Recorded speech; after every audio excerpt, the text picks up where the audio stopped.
Subscribe करें और bell दबाएं ताकि कोई खबर रह न जाए।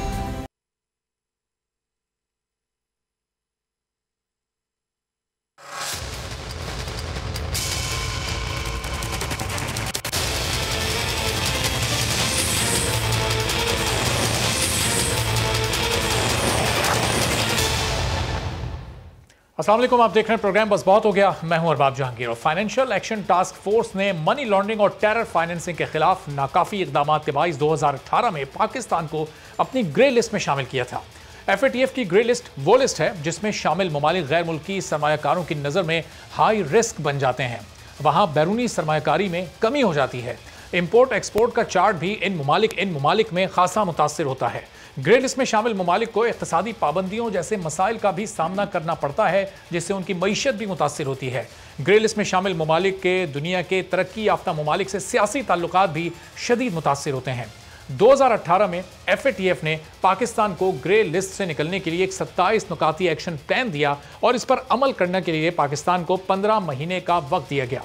FATF के प्लान पर पाकिस्तान को 31 अक्टूबर 2019 तक अमल करना था, लेकिन कोरोना वायरस की वजह से पाकिस्तान को कुछ मजीद टाइम मिला और पाकिस्तान का ग्रे लिस्ट में नाम शामिल रहा और पाकिस्तान FATF के 27 नुकाती एक्शन प्लान में से अब तक 26 पॉइंट्स पर अमल कर चुका है। एक्शन प्लान पर अमल करने के लिए पाकिस्तान ने अपोजिशन के शदीद एहतजाज के बावजूद कौमी असम्बली से इंसदाद दहशतगर्दी तरमीमी बिल और अक़वाम मुत्तहिदा सलामती काउंसिल तरमीमी बिल को पास करवाया। बैरून मुल्क करेंसी की तरसील और ओपन अकाउंट पर पाबंदी लगाई। स्टेट बैंक, SCCP और FBR कवानीन में तब्दीली की। काउंटर टेररिज्म अथॉरिटी को भी पाकिस्तान में बहाल किया गया। बैंकों में बेनामी अकाउंट्स के खिलाफ क्रैकडाउन किया गया। अकाउंट होल्डर्स की इंफॉर्मेशन और फाइनेंशियल मॉनिटरिंग यूनिट का बैनुल अक़वामी माली इदारों से ताउन यकीनी बनाया गया। एंटी नारकोटिक्स फोर्स में कानूनी इस्लाहात की गई। कलअदम तंजीमों के खिलाफ कार्रवाइयाँ की गईं। उनके असासों के खिलाफ क्रैकडाउन किया गया। कलअदम तंजीमों के मातहत चलने वाले दीनी मदारिस को हुकूमती तहवील में लिया गया, जबकि आमदनी का जरिया बताए बगैर बैरून मुल्क से भेजी गई जो रकम कानूनी तस्लीम की जाती थी उसकी हद पर भी पाबंदी लगाई गई, जिसके बाद अब बैरून मुल्क से ज़्यादा 50 लाख रुपए सालाना भेजे जा सकते हैं। FATF के मुतालबे पर पाकिस्तान में मनी लॉन्ड्रिंग की सज़ा 5 साल से बढ़ाकर 10 साल और जुर्माने की रकम को 1 करोड़ रुपए से बढ़ाकर 5 करोड़ रुपए कर दिया गया, जबकि मुल्ज़मान की जायदादें जब्त और असला लाइसेंस भी मनसूख कर दिए जाएंगे। इसके अलावा दहशतगर्द तंजीमों की माली मुआवनत करने वालों पर 2.5 करोड़ रुपए और इदारों पर 5 करोड़ रुपए का जुर्माना भी आयद किया जाएगा। इन इक़दाम के बाद हुकूमत ये उम्मीद कर रही थी कि पाकिस्तान इस बार FATF की ग्रे लिस्ट से निकलने में कामयाब हो जाएगा, लेकिन शायद ये सब इतना आसान नहीं है जितना समझा जा रहा है। FATF ने पाकिस्तान को अभी भी ग्रे लिस्ट में ही बरकरार रखा है। FATF ने पाकिस्तान की पेशरफ्त पर इत्मीनान का इजहार तो किया है, लेकिन साथ ही यह भी कहा है कि पाकिस्तान को सजाओं के निज़ाम को बेहतर बनाना होगा और UN के नामजद करदा 1373 दहशतगर्दों को सजाएं देना होंगी। FATF ने वाज़ेह किया है कि ग्रे लिस्ट से निकलने के लिए पाकिस्तान को आखिरी शर्त से मुंसलिक 7 नुकात पर अमल करना होगा और FATF इजलास से पहले पुरुमीद लगने वाले वफाकी वजीर हम्माद अजहर भी इस इजलास के बाद फैसले के बाद आए। उन्होंने प्रेस कॉन्फ्रेंस की, कहा कि पाकिस्तान के ग्रे लिस्ट से निकलने का कुछ सफ़र अभी बाकी है और अगले चंद महीनों में 27 पॉइंट्स को कंप्लीट कर लेंगे, जिसके बाद पाकिस्तान FATF की ग्रे लिस्ट से निकलने में कामयाब हो जाएगा। लेकिन ये बात हर महीने से सुन रहे होते हैं, हुकूमत हमेशा पुरुमीद होती है, लेकिन इस बार खासा काम भी किया गया। लेकिन फिर पाकिस्तान क्यों अभी भी ग्रे लिस्ट में, अपने मेहमानों से ये जानने की कोशिश करेंगे। बहुत ही मौजूद पैनल हमारे साथ मौजूद है। जाहिद हफीज़ साहब, तर्जुमान दफ्तर खारजा हमारे साथ मौजूद हैं। डॉक्टर रिफत साहब मेंबर हैं एडवाइजरी कमेटी बराए खारजा उमूर के, साथ ही इंटरनेशनल रिलेशंस के एक्सपर्ट भी हैं। लेफ्टिनेंट जनरल नईम खालिद लोधी साहब सीनियर दिफाई तज्ज़ियाकार हमारे साथ मौजूद हैं और औरिया मकबूल जान साहब सीनियर साफ़ी सीनियर तज्ज़ियाकार भी हमारे साथ मौजूद हैं। तमाम मेहमानों को वेलकम करते हैं। जाहिद हफीज़ साहब, शाह महमूद कुरैशी साहब का भी इस सिलसिले में कुछ रद्द-ए-अमल आया। उन्होंने कहा कि पाकिस्तान ग्रे लिस्ट में इसलिए कि इसके कुछ सियासत भी हो रही है दुनिया में पाकिस्तान के खिलाफ। शाह साहब ये किस बुनियाद पर कह रहे हैं, क्या मतलब था उनका इससे?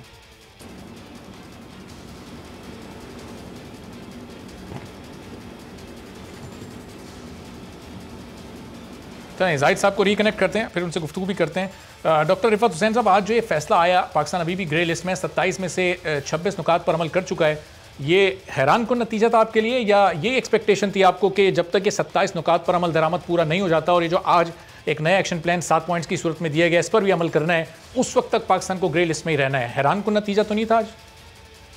जी, मेरे लिए तो हैरान कन नतीजा नहीं था, क्योंकि जिस किस्म की पॉलिटिक्स और जिस किस्म की हिंदुस्तान की तरफ से जो एक कैंपेन एक चलाई गई थी, उसके नतीजे में मुझे तो इस फैसले में कोई हैरानी नहीं हुई। हाँ, ये ज़रूर बात है कि पाकिस्तान की तरफ से बहुत बड़ी पेशरफ्त हुई है, जो कि आपने इब्तदाई कलमात के अंदर वो सारे इक़दामात गिनवाए हैं जो कि पाकिस्तान ने अभी तक उठाए हैं।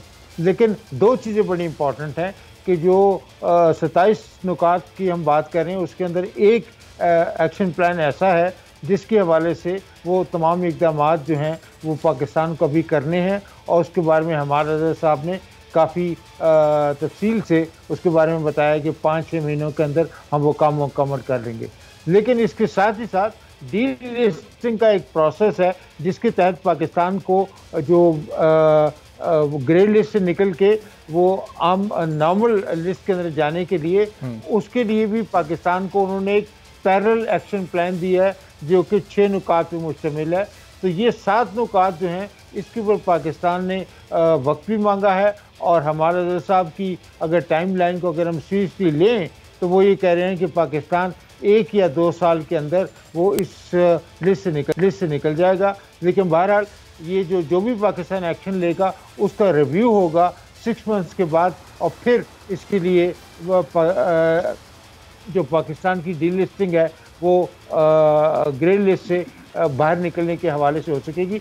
लेकिन मुझे कोई हैरानी नहीं हुई, क्योंकि हमारी हुकूमत की तरफ से हमेशा ये कहा जाता है कि हमने ये काम कर लिया, ये काम कर लिया, ये काम कर लिया, लेकिन जब रिव्यू करते हैं, जब प्रोग्रेस भी करते हैं, तो उसके हवाले से उसके अंदर IMF भी बैठा हुआ है, उसके अंदर वर्ल्ड बैंक भी बैठा हुआ है।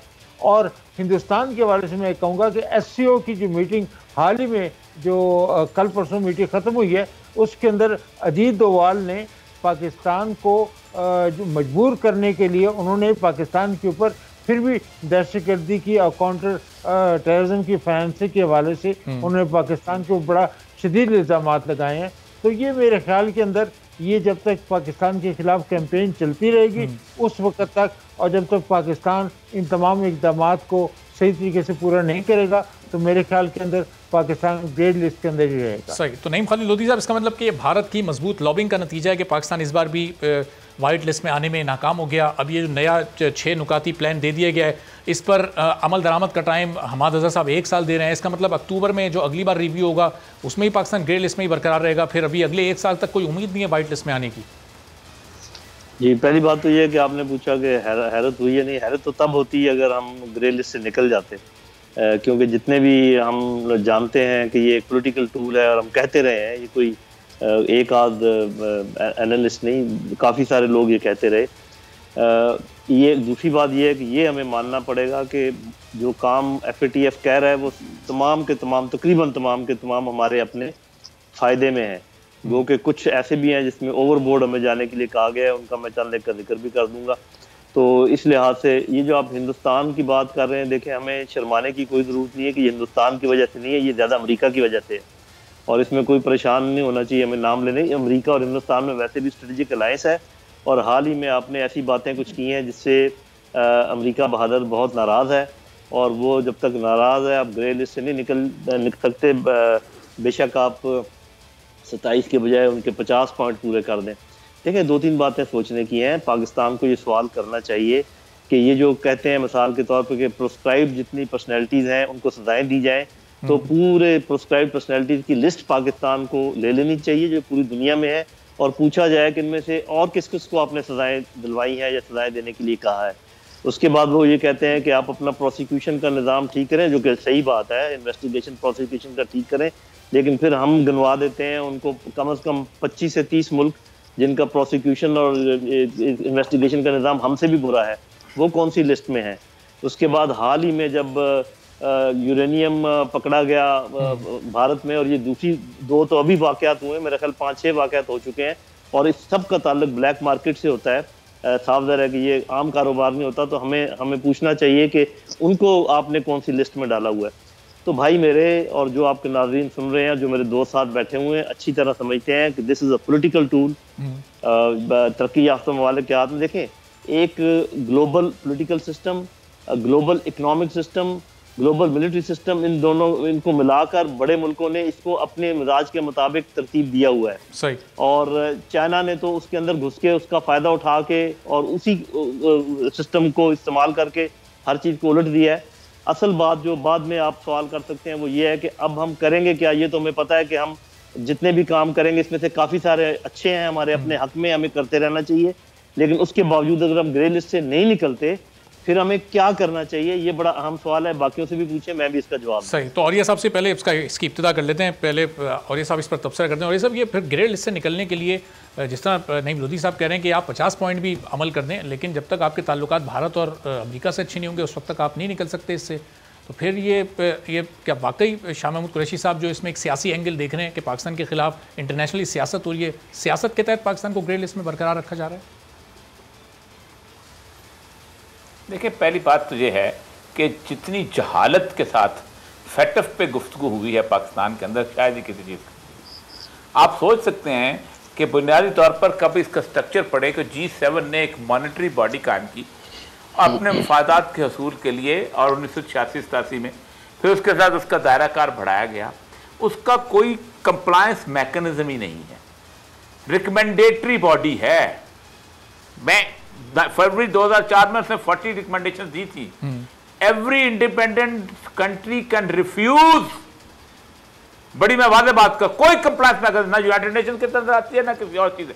7 लोगों का एक ग्रुप है G7 का, जिसने अपनी एक NGO टाइप चीज खड़ी की हुई है। उसको उसने अपने साथ, चूंकि इकोनॉमिक सिस्टम है उसके साथ उसको लगी नथी किया हुआ है।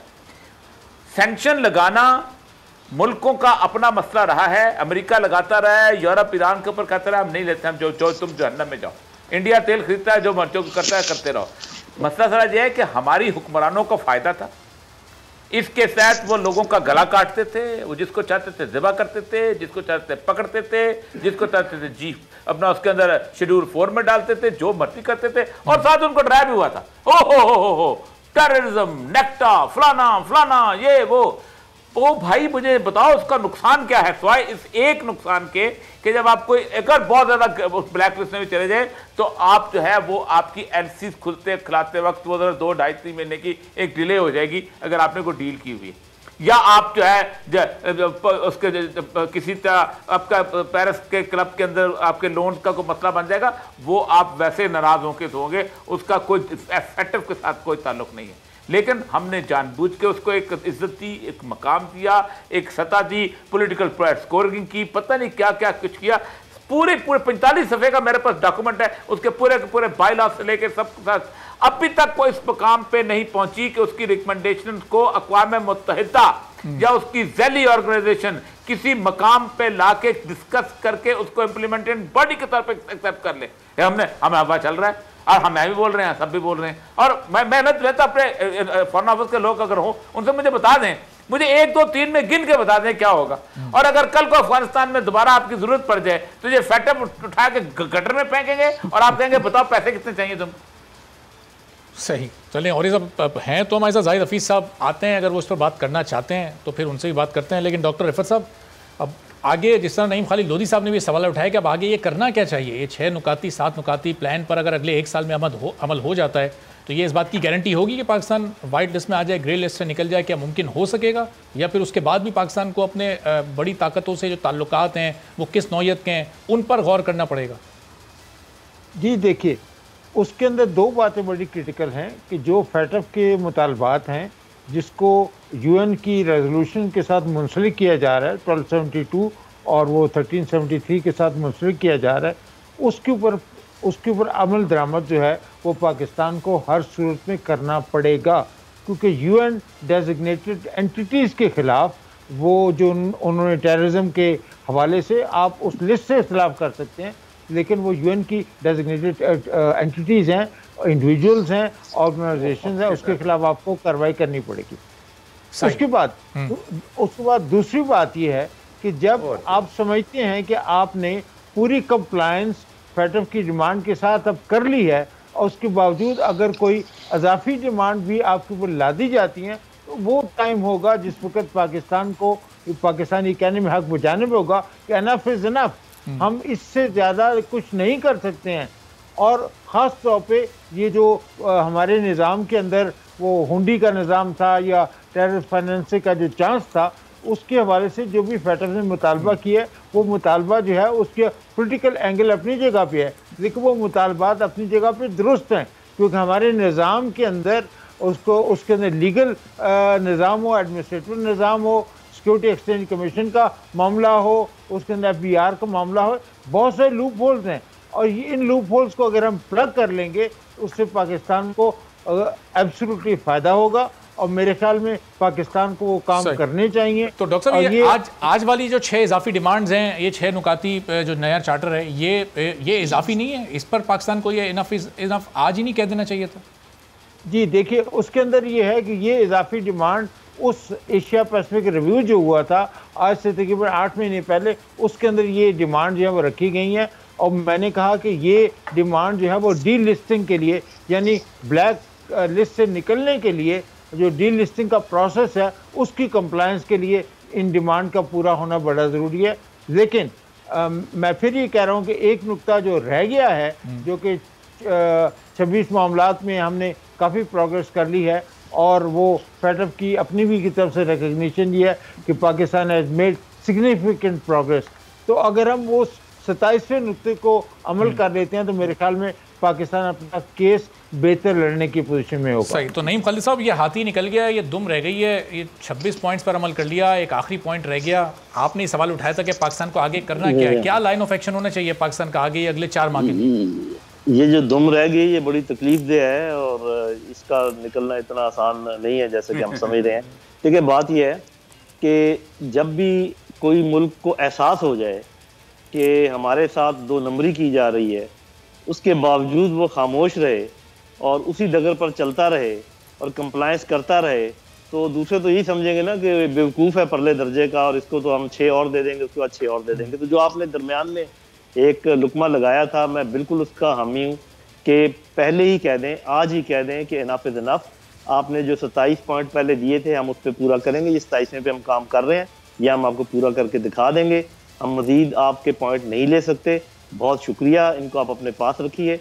हम अपने फ़ायदे के लिए जो मज़ीद चाहेंगे, हम चाहे 100 पॉइंट और करें, लेकिन हम खुद अपने इख्तियार के तहत करेंगे, अपने जिम्मेदारी के तहत करेंगे। नईम साहब, जब दुनिया भर के बड़े बड़े इदारों से कर्ज लिया हुआ आपने, कई ममालिक से भी कर्ज लिया हुआ हो, तो फिर वो उस ऐसे मुल्क की सूरत में आप खड़े होकर बात कर सकते हैं कॉन्फिडेंटली कि इनफ इज इनफ? देखें, ये बात और ये साहब ने मेरे ख्याल बिल्कुल क्लियर कर दिया है कि जो जिन चीज़ों पे आपको धमकाया जा रहा है उसकी एग्जीक्यूशन मुमकिन नहीं है। ये ऐसे नहीं है कि ये कहीं लिखा हुआ नहीं है कि अगर आप FATF के फलाने ग्रे लिस्ट में रहे तो आपको ये चीज़ नहीं मिलेगी, वो चीज़ नहीं मिलेगी। ये उनकी स्वाबदीद तो है। अब देखें, फ्रांस हमसे नाराज़ है और वजूहात की बिना पे नाराज़ है, हम नहीं जाते डिटेल में। तो वो जब भी फ्रांस का वोट आएगा तो वो हमारे खिलाफ आएगा। हमें ये चाहिए कि दुनिया बहुत वसी है, अल्लाह ताला की ज़मीन कोई तंग नहीं है, खुदा ना खास्ता। Excuse me. चीन, रूस, central Asian countries, Turkey, Iran, Africa, eastern Europe, कुछ साउथ अमेरिका, ये जितनी जगहों का मैंने नाम लिया, हर जगह ऐसे मुल्क मौजूद हैं जो तंग हैं इस किस्म के निज़ाम से। आप अपना एक छोटी और दुनिया कायम कर लें, ठीक है, इतनी बड़ी नहीं होगी, और लेकिन ये है कि आप अपने आपस में तिजारती और ये सब कुछ करें, ये सब धरे के खड़े रह जाएंगे। देखें, ये होता है जो जादू होता है या जो सहर होता है या जो आपकी परसेप्शन मैनेजमेंट होती है, इसका एक बहुत जो नाजुक पहलू है वो ये है कि जब आप इनकार कर देते हैं तो ये धड़ाम से नीचे गिरता है पूरा मामला। तो चूंकि हम इनकार नहीं कर रहे और इस बोझ को बर्दाश्त किए जा रहे हैं, इसलिए ये बोझ हमारे ऊपर लादे पे लादा जा रहा है। जिस दिन आप खड़े हो जाएंगे आप देखेंगे कि ये मामला ठीक हो जाएगा। पहले भी हमने करके देखा है कि जब भी आप जरा सा भी आपने शो किया है अपने स्पाइन में कोई जोर, तो मामला ठीक हुए हैं। और जब भी आप ढीले पड़े हैं, आप झुके हैं तो उन्होंने लटाया है, आप लेटे हैं तो उन्होंने गड्ढे में डाला है, आप गड्ढे में गए तो उन्होंने ऊपर से मिट्टी डाली है। लेकिन और ये सब ये इन चीजों का अगर आप ख्याल रखें, हिस्ट्री है जो मैं बात करूं कि हवा में नहीं कर रहे, इसकी एग्जांपल दी जा सकती है। तो आप एज एन इंडिपेंडेंट खुददार नेशन खड़े हो जाएं। अपनी ये मैं मानता हूं कि अपना नफा नुकसान देखें, एहतियात से काम करें, अकल से काम करें, और बटन खोलकर सीने पे हाथ मारने की जरूरत नहीं है। लेकिन जहां आपको लगे कि आपकी इज्जत नफ्स पामाल हो रही है और आपकी इंडिपेंडेंस पामाल हो रही है, उस पर कॉम्प्रोमाइज नहीं हो सकता। कतन नहीं हो सकता। सही। तो और ये सब ज़ाहिर अगर किसी भी किस्म की पाबंदियां पाकिस्तान पर ग्रे लिस्ट में रहते हुए नहीं लगाई जा सकती तो फिर इसके नुकसानात क्या हैं? फिर ये इतनी कोशिश पाकिस्तान क्यों कर रहा है ग्रे लिस्ट से निकलने की? ज़ाहिर है कहीं कोई ऐसे नुकसानात तो होंगे जो माशी तौर पर, जो सियासी तौर पर, बैनुल-अक़वामी तौर पर हमारे मुल्क को नुकसान पहुँचा रहे होंगे। देखें, बात वही है कि आपके अंदर जो गैरत है, बड़ी चीज़ वाली बात है। एक मुल्क का छोटा सा एक्वाडोर ने आज से को 10 साल पहले ये फैसला किया कि हम डेट जो है ना उसको ऑडिट करेंगे, और उसने कहा, एक डेफिनेशन दी, और वो डेफिनेशन यूनिवर्सली एक्सेप्टेड है कि debt which has been accrued for the benefit of the few is illegitimate.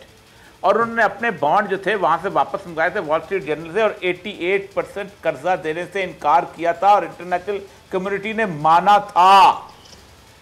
इतना सा मुल्क है, उसके साथ 3 और मुल्क हैं लैटिन अमेरिका के, उन्होंने ये किया था।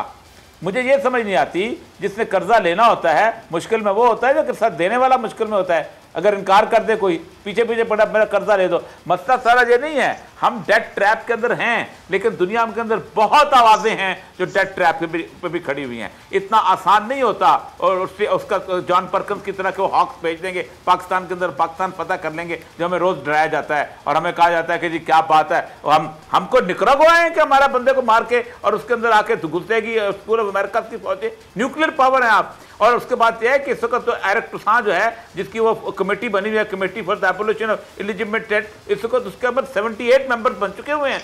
एक तो डेट की बात आपने जो की है, डेट का जो खौफ चलाया जाता है, वो दुनिया में बहुत बड़ी डेट जुबली की मूवमेंट आज से 12 साल पहले चल चुकी हुई है, उसको भी छोड़े। फेटफ को सिर्फ और सिर्फ एक बहाना बनाया जाता है खेल का हमारे यहाँ, और सिर्फ यही वजह है। मैं आपको बताऊं, मैंने ब्यूरोक्रेसी में क्योंकि 25 साल गुजारे हुए हैं, हमारी हेल्म ऑफ पेपर पे जो ब्यूरोक्रेट बैठे हुए हैं, उनके दिमाग के अंदर एक अजीब व गरीब खन्नास पॉलिसी मेकर जो है कि हमारा बेटे की वहाँ नौकरी है, हमारी बेटी वहाँ पढ़ रही है, हमारे स्कॉलरशिप वहाँ आ रहे हैं। ये छोटे छोटे बेनिफिट्स की बुनियाद के ऊपर हम वेस्टर्न वर्ल्ड को हमने अपने सर पे सवार किया हुआ है, और हम चाहते हैं कि जो वो अगर वो चाहे ना कि हम पेंट के अंदर अंडरवियर ना पहने क्योंकि इससे टेररिज्म का खतरा है, तो हम अंडरवियर पहनना छोड़ देंगे। इस तरह की हमारी हालत। सही। चलिए एक छोटा सा ब्रेक लेता हूँ। ब्रेक के बाद जब वापस आता हूँ तो नईम खालिद लोधी साहब और फिर दीगर मेहमान सवाल रखता हूँ कि नईम साहब ने कहा कि पाकिस्तान के ताल्लुकात इसमें बड़ी अहमियत रखते हैं। अगर पाकिस्तान को फेटफ की लिस्ट, ग्रे लिस्ट से निकलना है, तो अब प्राइम मिनिस्टर इमरान खान भी ये कह रहे हैं कि वो अमेरिका के साथ बराबरी की बुनियाद पर ताल्लुकात चाहते हैं। अब ये कितना काबिल अमल ख्याल है? 2 उन्होंने बड़े ज़बरदस्त इंटरव्यूज़ दिए हैं, वो इंटरव्यू उनके जवाबात की हद तक तो बहुत बेहतरीन है, लेकिन उसको अमली जामा पहनाने में पाकिस्तानी हुकूमत को क्या कुछ करना पड़ेगा, इस पर गुफ्तगू करते हैं एक ब्रेक के बाद।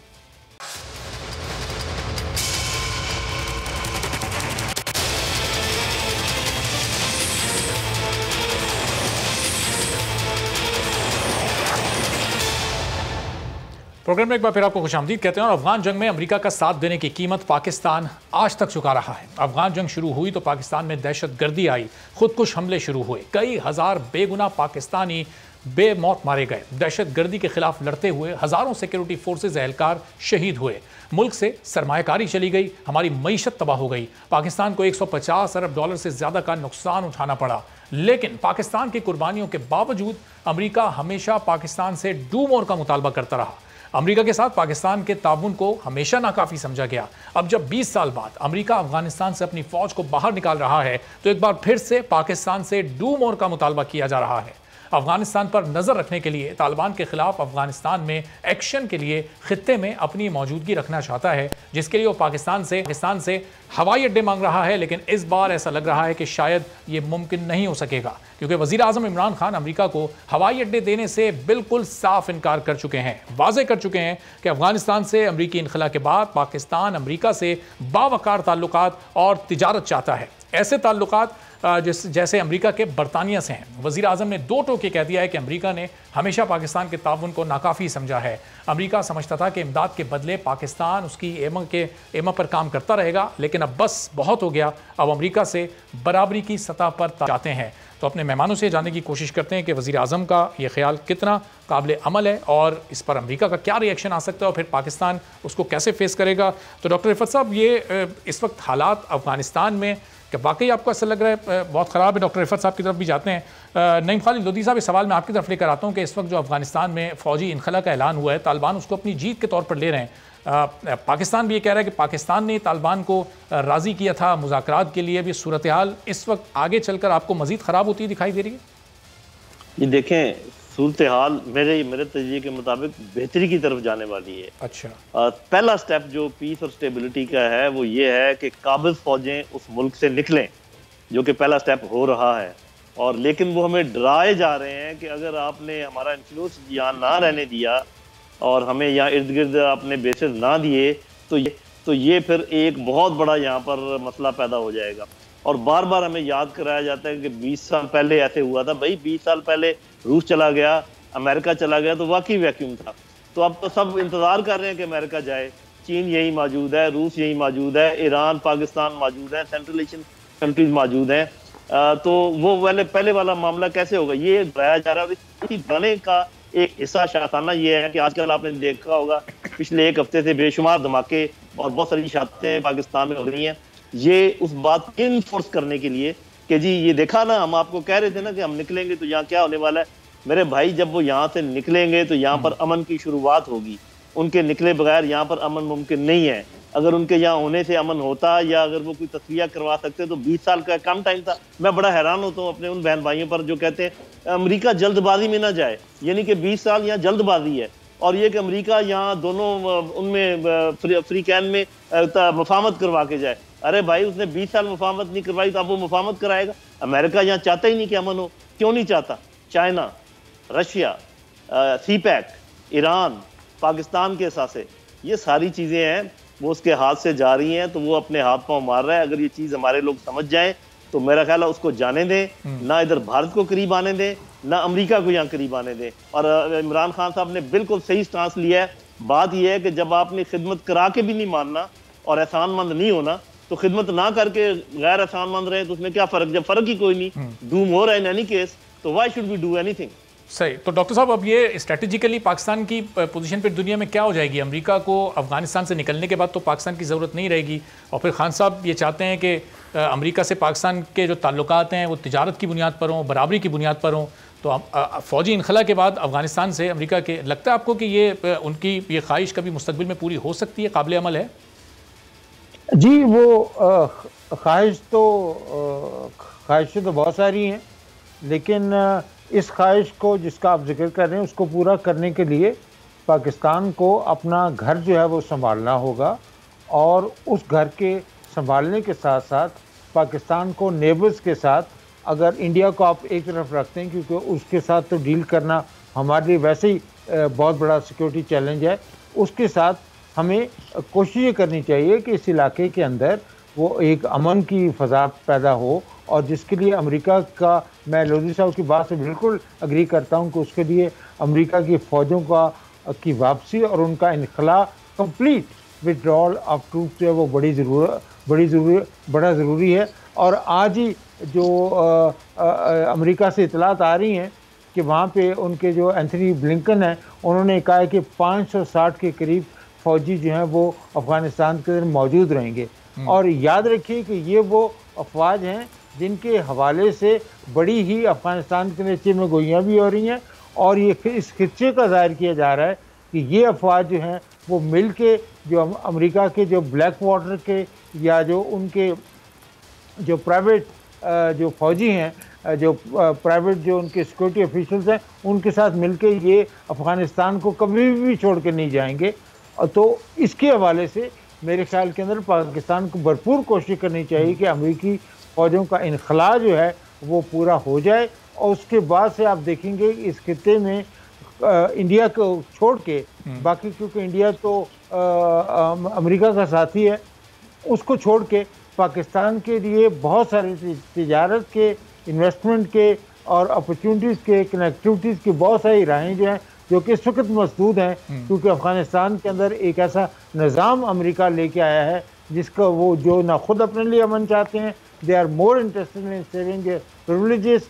और उसके वाले से जब ये लोग सीन से गायब होंगे तो फिर मेरे ख्याल के अंदर अफ़गानिस्तान के अंदर आप देखेंगे कि अफ़गानिस्तान की जो सॉवरेंटी अगर बहाल होगी। और मैं तो इस हक़ में कभी भी नहीं हूँ कि we do not want any favourite. अगर तालिबान बज़ोर बाजू या बज़ोर बंदूक अगर वो अफगानिस्तान के अंदर अपनी हुकूमत ला सकते हैं और अमेरिका उनको रेजिस्ट करता है। 20 साल में तो कुछ भी नहीं कर पाए, लेकिन अब अफगानिस्तान के हवाले से, उसकी सॉवरेनिटी के हवाले से, उसकी टेरिटोरियल इंटीग्रिटी के हवाले से, ठीक है, वहाँ पे प्राइम मिनिस्टर ने भी बैक टू बैक और ये सब 2 इंटरव्यूज दिए। अब ये फौजी अड्डे देने से बिल्कुल 2 टोक मना करना, इसके क्या आफ्टर इफेक्ट्स हो सकते हैं? ज़ाहिर है अमेरिका इसका बुरा तो मनाएगा, क्या रिएक्शन वहाँ से आ सकता है, क्या एक्सपेक्टेशन है आपकी? देखें, जो लोग बहुत करीब से और गौर से देख रहे हैं ना तालिबान की मूवमेंट को, तो वो बहुत अरसे से हैरान भी हैं। सबसे पहले खारखोर का जो अड्डा था ना ताजिकिस्तान का, जो जहाँ पर भारत और ताजिकिस्तान इकट्ठे थे, वहाँ पर उन्होंने काम शुरू किया था कि वहाँ पर हम बेसिस बनाएंगे और दोस्तों की और कियाम शाह मसूद की जो बेटे की फौज वौज थे अब्दुल्ला की वहाँ रखेंगे। आपने देखे गुज़श्ता 6 महीने में तालिबान ने किसी और जगह काम नहीं किया। उन्होंने ताजिकिस्तान के बॉर्डर पे काम किया और कुंदूज शहर के अलावा पूरा ताजिकिस्तान का बॉर्डर जो है उन्होंने सील कर दिया। जिसके बाद उन्होंने इंडिया को बुलाया और उनका हम आपके लीज को ख़त्म भी कर सकते हैं, चलो नहीं करते, तो रास्ता को नहीं रह गया वहाँ पर मॉनिटरिंग का। पाकिस्तान के आके भीख मांगना शुरू कर दी कि आप आएँ और हमें इंटेलिजेंस को दें तारीख। उस पर पाकिस्तान ने सबसे बड़ी बात देखी कि जब आप यहाँ पर थे तो आपने वहाँ ड्रोन फेंक रहे थे, आपने 410 ड्रोन जो है वो तो अपने पाकिस्तान ने फेंके। तीसरी बात यह है कि हर रोज़ वहाँ सरेंडर शुरू हुआ है, गुज़श्ता 1 साल से सरेंडर हो रहा है। आप मुझे ये बताइए कि जिस वक्त रूस वहाँ से छोड़ के गया था तो उसका मुजद्ददी आया था अप्रैल 1992 में जब आया था अप्रैल में, और जून में वो चला गया था। तो उसके बाद 2 साल जो ख़राब रहे, तो जिस वक्त 11 नवंबर 1994 में तालिबान ने स्पिन बुलदक फतह किया है, तो 6 महीने के अंदर हर चीज़ सरेंडर हुई थी और लोग और उन्होंने अमन कायम किया था। गुज़श्ता तकरीबन 14 साल के बाद 4 साल अमन के रहे थे। उसको कोई हुकूमत नहीं मानती थी, पाकिस्तान अपना सऊदी अरेबिया, और उसने माना था। उसके बावजूद इकोनॉमिक सर्वाइवल तक उनकी हो गई थी और उसको उन्होंने सबूत करके दिखाया था कि पॉपी हम ख़त्म कर सकते हैं, 0 पे लेके आ सकते हैं, असला हम लोगों से वापस ले सकते हैं। और उन्होंने अमन कायम किया। वो they are capable of doing this. और बड़ी सच्ची बात की है कि अगर हमारे फेवरेट होने चाहिए, क्योंकि वो उनके खिलाफ इंडिया महाज बनाता है थ्रू ताजिक्स और उज़्बेक्स, तो अगर वो हमारे फेवरेट नहीं होंगे तो फिर हमारा और कौन फेवरेट होगा?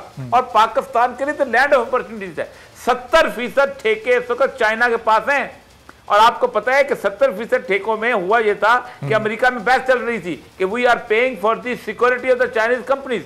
20,000 दरखास्तें 12 जून तक अमेरिका पहुंच चुकी हैं उन लोगों की कि जो यहाँ पर उनके वो थे, मुतरजम थे, गनमैन थे, ये थे। और 12 जून को कांग्रेस में बहस हुई है, ब्लिंकन को बुला के कहा गया, look clock is running and the Taliban are moving toward Afghanistan। इन लोगों को क्या करोगे? वो जो हमारे तरह के शकील अफरीदी है ना वहां के, उनको लेके खौफ है अमेरिका के उनके अंदर। अच्छा, मूवमेंट शुरू होगी हुई है, हर चीज वहां अमन आने वाला है और उस अमन को खुशामदीद कहना चाहिए पाकिस्तान को और अपने अड्डे नहीं देने चाहिए किसी तौर पर। बिल्कुल, तो प्राइम मिनिस्टर का बड़ा प्राइम मिनिस्टर ने लिया और एक तरफ प्राइम मिनिस्टर अमेरिका को 2 टोक जवाब दे रहे हैं, तो दूसरी तरफ भारतीय वजीर आजम है जो सिर्फ झूठ पर झूठ बोल रहे हैं।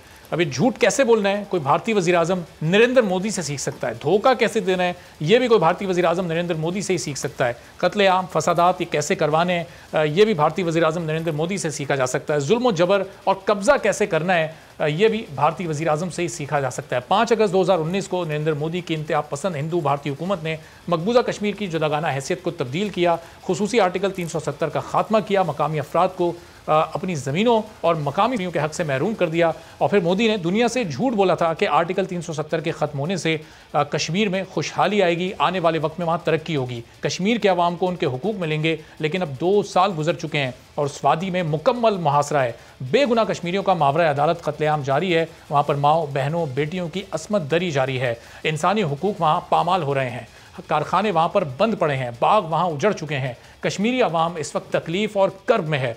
कल एक बार फिर भारतीय वज़ीर आज़म ने ढोंग रचाया और मकबूजा कश्मीर की साबका हैसियत बहाल करने का झूठ बोलकर हुर्रियत रहनुमाओं के बजाय भारत नवाज 14 कश्मीरी रहनुमाओं को मुलाकात के लिए बुला लिया। लेकिन असल में ये मुलाकात मकबूजा कश्मीर की पुरानी हैसियत बहाल करने के लिए नहीं, बल्कि मकबूजा कश्मीर में नई हल्का बंदियाँ करके अगले साल इलेक्शन को यकीनी बनाने के लिए थी, ताकि भारतीय वज़ीर आज़म मकबूजा कश्मीर में आसानी से बीजेपी की हुकूमत कायम कर सकें। और इस बात की तस्दीक मोदी से मुलाकात करने वाले भारत नवाज कश्मीरी रहनुमाओं ने खुद की है। मोदी से मुलाकात के बाद ये बताया गया कि एक मकबूजा कश्मीर की रियासती हैसियत फौरी तौर पर बहाल नहीं की जाएगी और रियासत में पहले असम्बली हलकों की हदबंदी का अमल मुकम्मल किया जाएगा और फिर नई हदबंदी के बाद असम्बली इंतखाबात मुनक्किद कराए जाएंगे, जबकि जम्मू और कश्मीर को दोबारा रियासत बनाने के बारे में इंतखाबात के बाद गौर किया जाएगा। यानी ऐसा कुछ नहीं होगा जिससे मकबूजा कश्मीर की पुरानी हैसियत बहाल हो सके। तो नईम खालिद साहब, ये पीसी बुलाई गई, ये तो सब झूठ था, ढोंग था, ये ड्रामा था। ये ड्रामा करके किसको बेवकूफ़ बनाने की कोशिश की जा रही थी? ये कश्मीरियों को, भारतीयों को, या पूरी दुनिया को? देखिए, आपने बड़ा अच्छा कहा कि अगर किसी ने धोखा देना सीखना है तो मोदी से सीखे, अगर किसी ने झूठ बोलना सीखना है तो मोदी से सीखे। मैं इसको यूं कंप्लीट करूंगा, अगर किसी को धोखा खाते हुए देखना है बार बार तो पाकिस्तान को देखे, और अगर झूठ पर एतबार करते हुए देखना है तो पाकिस्तान को देखे। अच्छा। बात ये मेरे भाई कि हमारे बहुत सारे किससे पाकिस्तान ने धोखा खाया? मैं बताने लगा कि अभी हमारे बहुत सारे भाई ये कह रहे थे कि ये इसलिए बुलाई गई है कॉन्फ्रेंस कि वो अभी गौर करेंगे कि 370 को जो खत्म किया उसको बहाल किया जाए, 75-35A को बहाल किया जाए। ऐसी बातें मैंने भी सुनी है, आपने भी सुनी होंगी। बिल्कुल। उससे पहले भी तरह तरह, मतलब हर उनका जो कदम है भारत का वो तो है कश्मीर को हजम करने के लिए, और हम हर दफा कहते हैं कि इब्के देखते हैं कि शायद कोई बात बेहतर हो जाए। मेरे भाई, भारत बाकायदा एक प्लानिंग के तहत मुख्तलिफ स्टेप्स उठाकर, जिसके अंदर डिप्लोमेटिक स्टेप्स भी हैं, पॉलिटिकल स्टेप्स भी हैं, मिलिट्री स्टेप्स भी हैं और इकोनॉमिक स्टेप्स भी हैं जो अभी तक पूरे नहीं हो सके, वो फिजिकल स्टेप्स ले रहा है। उसने वहाँ के लोगों को दबा रखा है, वहाँ पर कत्ल गारत जारी है जो आपने की है, और हम भागे फिर रहे हैं एक गली से दूसरी गली में। वो देखो वो उसको मार रहा है, वो देखो मेरे बहन की इज्जत का लूट रहा है, और वो देखने वाले मुंह में उंगली रख के पूछते होंगे कि आप क्या कर रहे हैं, हमारे पास तो बार बार आ रहे हैं कि जी वो ये कर रहा है और वो कर रहा है। मेरे भाई, जब एक साइड इतनी अग्रेसिव हो, एक साइड फिजिकल एक्टिविटीज कर रही हो और दूसरी साइड सिर्फ भाग दौड़ कर रही हो और सिर्फ डिप्लोमेसी के सहारे पूरा काम करने की कोशिश कर रही हो, तो फिर ऐसे ही होता है जैसे कि हो रहा है। तो नईम खालिद साहब, ये फिर इस फिजिकल एक्टिविटी का जवाब फिजिकल एक्टिविटी से ही देना चाहिए, फिर ये सिफारतकारी के जरिए जो दुनिया में लॉबिंग के जरिए एक बयानिया पाकिस्तान बनाना चाह रहे हैं? मैं आपसे सिर्फ ये पूछूंगा, आपके नाज़रीन भी सुन लें, ये कुलभूषण इधर क्या कर रहा था? ये जो रोज हमले हो रहे हैं अफगानिस्तान की तरफ से, ये कौन करवा रहा है और ये क्या मामला है? तो क्या हमें इतना भी हक हासिल नहीं है कि हम उसी जुबान में जवाब दें जो कि हमारे साथ हो रहा है? या ये हमारी अच्छाई है कि हमें थप्पड़ पड़ते रहे और हम लेट के बर्दाश्त करते रहे, मुंह हमारा लाल सुर्ख हो जाए, लेकिन फिर भी हम कहें कि नहीं ये अच्छा खून दौड़ रहा है हमारे अंदर? बात ये मेरे भाई कि ये आपको पता है जनरल असम्बली की करारदाद है 3344 है या 3322 है, जो ये कहती है कि जो महकूम लोग हैं वो बंदूक उठा सकते हैं अपने दिफा के लिए और अपनी आज़ादी के लिए, और बाकी दुनिया के मुल्क उनकी मदद कर सकते हैं। और ये याद रखिए, ये पाकिस्तान को एहसान नहीं कर रहा कश्मीरियों की मदद करके, कश्मीरी आप पर एहसान कर रहे हैं, वो आपकी जंग लड़ रहे हैं, अगर आपकी समझ हो तो। सही। तो डॉक्टर रिफत साहब, ये भारत में इलेक्शन से पहले हमारे प्राइम मिनिस्टर उम्मीद लगा रहे थे कि नरेंद्र मोदी दोबारा बहाल हो जाए तो हमारे ताल्लुकात बेहतर हो जाएंगे। अब वो कह रहे हैं नरेंद्र मोदी के अलावा भारत में किसी और की हुकूमत होती तो हमारे ताल्लुकात बहाल हो चुके होते। ये हम सिर्फ ताल्लुकात की बहाली की तरफ मुस्तकिल उम्मीद लगाए हुए हैं। कश्मीर को कैसे बचाना है, कश्मीर के बारे में किस तरह से सोचना है? फिर देखिए, बड़ी इम्पोर्टेंट जो बात आपने की है वो Kashmir is a core issue, और इसी के हवाले से प्राइम मिनिस्टर ने अपने हालिया इंटरव्यू के दौरान भी उन्होंने ये बड़ी एक धमाकेखेज़ बात कर दी है कि जब कश्मीर का मसला हल हो जाएगा तो पाकिस्तान को न्यूक्लियर डिटरेंट की ज़रूरत भी नहीं रहेगी। तो मैं ये समझता हूँ कि जब तक कश्मीर के मसला के हल की तरफ नहीं जाते, रेजोल्यूशन की तरफ नहीं जाते, और उसके लिए इंडिया के कोर्ट में बॉल है, पाकिस्तान के पास कुछ भी नहीं है। पाकिस्तान तो कुछ भी नहीं कर रहा। मैं नईम लोधी साहब के इस बात से बिल्कुल एग्री करता हूँ कि हम ये नहीं कहते कि फिजिकल एक्टिविटी कर रहे हैं या जिहादी भेजने की कोशिश कर रहे हैं। भैया, जो कश्मीर के अंदर लोग बैठे हुए हैं, जो कि पाकिस्तान के अंदर बैठे हुए हैं, वो अगर वहाँ पे जाके अपने हकूक़ की जंग के लिए या सॉलिडेरिटी दिखाने के लिए जाना चाहते हैं तो वो फिर पाकिस्तान को उनको फैसिलिटेट करना चाहिए। तो ये मेरे ख्याल के अंदर ये खाम ख्याली है कि इंडिया के साथ हम तल्लुकात बहाल कर लेंगे तो मसला कश्मीर हल होगा। बिल्कुल हल नहीं होगा। दुनिया की तारीख उठा के देख लें, इससे नेशनल लिबरेशन स्ट्रगल जो हैं उसके लिए people have to pick up the guns and the neighbouring states have to support them. और जब उनके ऊपर सेंचुरीज का इल्ज़ाम तो हमारे ऊपर वैसे भी लगता है तो हम जब तक कश्मीरियों के हकूक़ के लिए नहीं उठेंगे उस वक्त तक मसला कश्मीर जो है मुझे तो कम से कम हल होता नज़र नहीं आता। और मैं यहाँ पे भी ये कहना चाहूँगा कि जब तक मसला कश्मीर हल नहीं होता उस वक्त तक पाकिस्तान को इंडिया के साथ किसी किस्म के तल्लुकात या किसी किस्म की जो राब्ते हैं वो भी हमें नहीं रखने चाहिए। हम उनके साथ नॉर्मलाइजेशन इन हालात के अंदर नहीं कर सकते। सही। तो और ये सब जब भी हमारे प्राइम मिनिस्टर किसी फॉरेन मीडिया को इंटरव्यू देते हैं तो ऐसा 2-4 रोज़ तक तो ये लगता है कि पाकिस्तान की दुनिया में बड़ी कोई मुस्तहकम पोजीशन हो गई है, हमारी खारजा पॉलिसी बड़ी स्ट्रॉन्ग हो गई है, हम किसी मुल्क को 2 टोक जवाब भी दे सकते हैं। लेकिन जब 2-4 रोज़ गुजरते हैं फिर वो ग्राउंड रियलिटीज़ हमें दोबारा याद आती हैं तो पता चलता है कि ये सिर्फ बातें ही होती हैं। वो कश्मीर का मसला फिर 2 साल गुजर जाएँ उसी तरह से रहता है। मियां नवाज़ शरीफ को वापस लाने की बात भी वो सिर्फ इंटरव्यू की हद तक होती है, उसके बाद फिर याद आता है कि कोई ऐसी ट्रीटी नहीं है, बड़ा मुश्किल है चीज़ें। तो ये अब इंटरव्यूज़ में तो ये बातें हो गई। कश्मीर का मसला इसी तरह चलता रहेगा जिस तरह भारत उसको लेकर चल रहा है। असल आप मीडिया के आदमी हैं, मीडिया में ज़िंदा रहते हैं, मीडिया में उठते हैं, बैठते हैं, सो जाते हैं, ख्वाब देखते हैं और बस चले जाते हैं। मीडिया बना ही इसलिए हुआ है कि बेसिकली वो जो इतने सीरियस इश्यूज़ हैं वो हम इस तरह छोटे मोटे टॉक शोज़ के साथ करा के लोगों को एक मीठी नींद के तो सुला दिया। वो एक हमारा एग्रेशन भी होता है, वो भी निकल आता है। कोई बंदा गुस्से से बोलता है, हम कहते हैं क्या बात है, क्या शेर का बच्चा है। कोई बंदा बुद्धि से बोलता है, हम उसको गालियाँ निकाल के सो जाते हैं। ये मीडिया का मामला यही है।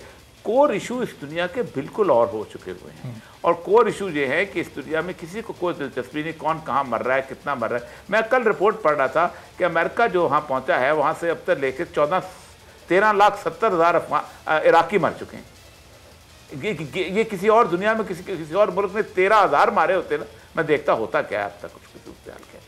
अभी उसका स्टेटमेंट आया था जो फ्रॉम वाका टू वेलिंगटन, अब मैदान जंग का, उसने कहा पाकिस्तान अब निकल गया, मैदान जंग वागा से लेकर वेलिंगटन तो हो गया। उसने ये सूरत कश्मीर का इशू जो है ना वो बुनियादी तौर पर हमारी एक रिटॉरिक है, हम करते चले आ रहे हैं बहुत। और वो लोधी साहब ने तो कही कहा कि वो हमारी जंग लड़ रहे हैं, हमारे लिए मार खा रहे हैं। 1 लाख जो लोग उनके कब्रिस्तान पे जिन्होंने भरा है, शहादतें ली हैं, वो किस लिए ली हैं?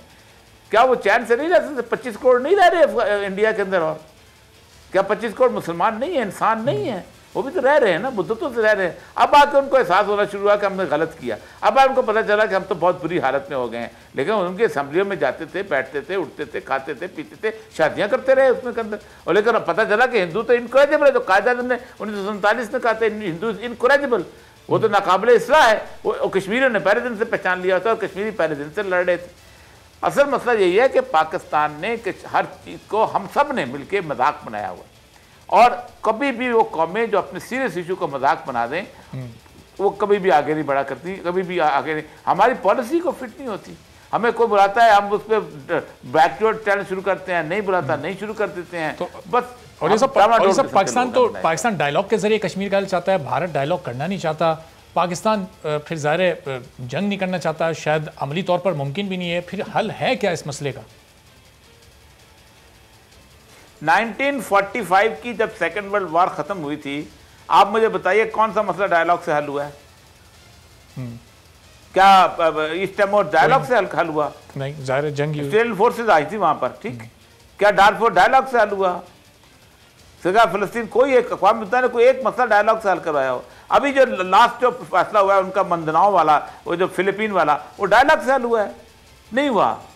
वो पता है नसीम मिजाजी याद आता है, वो कहता होता था, उसकी फिक्रा बहुत अच्छा है कि जोग्राफिया के टेढ़े नकूश नोके तलवार से सीधे किए जाते हैं। सही, बिल्कुल ज़बरदस्त जुमला है। तो डॉक्टर रिफत साहब, इस पर आप क्या कमेंट करेंगे? ज़ाहिर है जब एक चीज़ डायलॉग से होना मुमकिन नहीं है तो फिर अब इंतज़ार किस बात का किया जा रहा है? वहाँ अभी 1 लाख बंदा मर गया, 2 साल से वो लोग बिल्कुल कर्फ्यू की सिचुएशन में, हम यहाँ सिफारतकारी पर सिफारतकारी किए जा रहे हैं, लॉबिंग किए जा रहे हैं, पूरी दुनिया को जगाने की कोशिश कर रहे हैं। ना अक़वाम मुत्तहिदा की जनरल असम्बली में खिताब से कुछ हो रहा है, ना OIC में खिताब करने से कुछ हो रहा है, ना उनके इजलासों में कुछ हो रहा है। तो फिर ज़रूरत क्या है इस वक्त? किस तरह से आगे बढ़ा जाए इस मामले पर? देखिए, मैं 2 बातें कहना चाहूँगा क्योंकि वक्त भी थोड़ा है और मुख्तसर मैं ये 2 बातें कहना चाहूँगा। Stop begging for a dialogue on Kashmir, क्योंकि डायलॉग जो है वो बराबरी की बुनियाद के ऊपर जब तक नहीं होगा उस वक़्त तक आप जितना भी मर्जी इंडिया के आगे हाथ भी जोड़ लें, आप उनके आगे लेट भी जाएं, उस डायलॉग से आपको कोई चीज़ हासिल नहीं होगी। दूसरी बात, इंडिया को ये पता होना चाहिए कि अगर वो कश्मीर को हज़म करने की कोशिश करेंगे तो जिस तरीके से कश्मीरी अपने हकूक़ के लिए लड़ रहे हैं, उनको पाकिस्तान की हिमायत हासिल होगी और उस हिमायत का हमें उन्हें यकीन दिलाना चाहिए।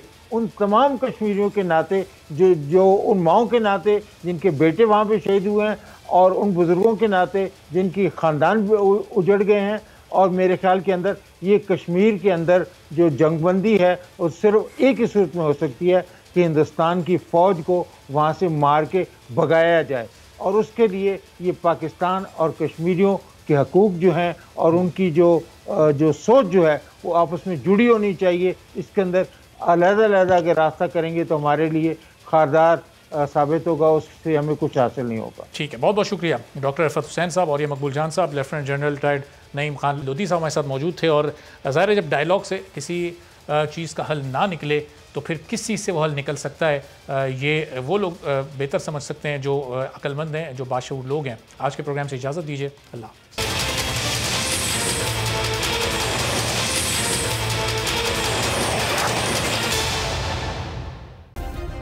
सब्सक्राइब करें और बेल दबाएं ताकि कोई खबर रह न जाए।